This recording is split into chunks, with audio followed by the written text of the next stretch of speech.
अस्सलाम वालेकुम, मेरा नाम अलीशा है और मैं आईआईटी सूसर और फैसलाबाद में क्लिनिकल साइकोलॉजिस्ट हूँ और मैं जीसी यूनिवर्सिटी फैसलाबाद में एमफिल रिसर्च स्कॉलर भी हूँ।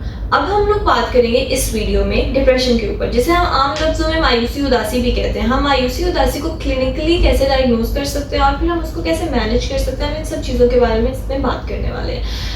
अब डीएसएम के अकॉर्डिंग इसके 3 मेजर सिम्टम्स हैं जो सबसे पहले आते हैं, यानी उनमें से 2 आना बहुत ज़रूरी है, इंपॉर्टेंट है, ठीक है।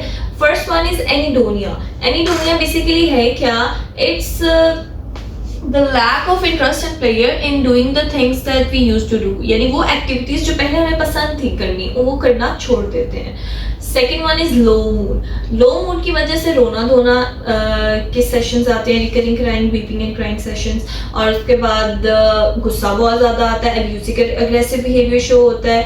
And third one is lack of motor activities, यानी साइकोमोटर रिटार्डेशन। उसके अंदर जो है इंसान की ताकत और जोर खत्म हो जाता है, काम करने का दिल नहीं करता है, कोई भी एक्टिविटी नहीं हो पाती है। अच्छा, ये जो 3 मेजर अलामात हैं इनमें से 2 का प्रेजेंट होना ज़रूरी है, और उन 2 के साथ ये जो मैं बाद में आपको बताने वाली हूँ सिम्टम्स, उनमें से भी 4 से 5 होने। अच्छा, जो ये वाले सिम्टम्स हैं इनमें आ जाते हैं नींद और भूख का कम लगना, यानी नींद भी कम आती है और भूख भी कम लगती है। लेकिन एटिपिकल डिप्रेशन है जिसके अंदर नींद और भूख ज़्यादा भी हो जाती है।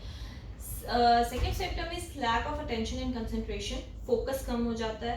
Third one is negative and pessimistic thoughts, यानी नेगेटिव थॉट्स आती हैं, होपलेसनेस, वर्थलेसनेस, हेल्पलेसनेस की थॉट्स आती है कि मैं किसी जोगा नहीं हूँ, मेरा कोई मदद नहीं करेगा, मेरा फ्यूचर बिल्कुल ब्लैंक है, कुछ भी नहीं होगा, ऐसी थॉट्स आती हैं। और कुछ केसेस में इवन के सुसाइड तक भी ये थॉट्स आती हैं कि सुसाइड करना है। फिर हम उन सुसाइड के केसेस को ऐसे डील करते हैं कि हम उनकी इन्हीं नेगेटिव थॉट्स को पॉजिटिव में चेंज करते हैं। Next one is guilt. उनको खुद को हर चीज़ के लिए कसूरवार ठहराते हैं कि इस चीज़ के लिए भी मैं कसूरवार हूँ, और ये फीलिंग बहुत एग्जैजरेट करके उनकी आती है।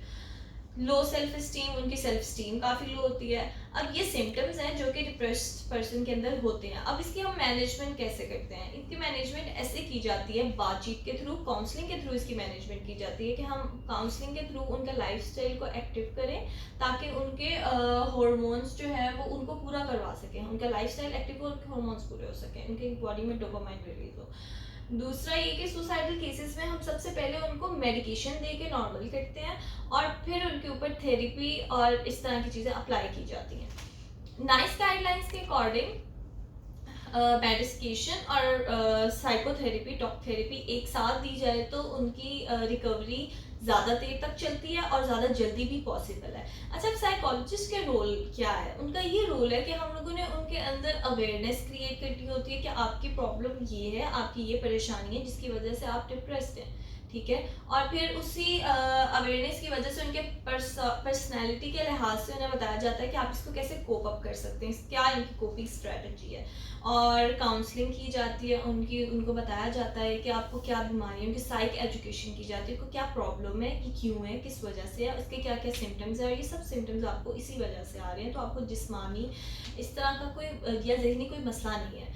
ये एक डिप्रेशन है जो आम बंदा भी महसूस कर सकता है। और दूसरा कि एक साइकोलॉजिस्ट थेरेपी का हिस्सा खुद भी बनता है, उसने उनके साथ एक एजेंडा सेट करना है, एक प्रॉपर थेरेपी को लेकर चलना है, तो वो एक साइकोलॉजिस्ट और क्लाइंट की थेरेप्यूटिक अलाइंस से ही ये पॉसिबल है।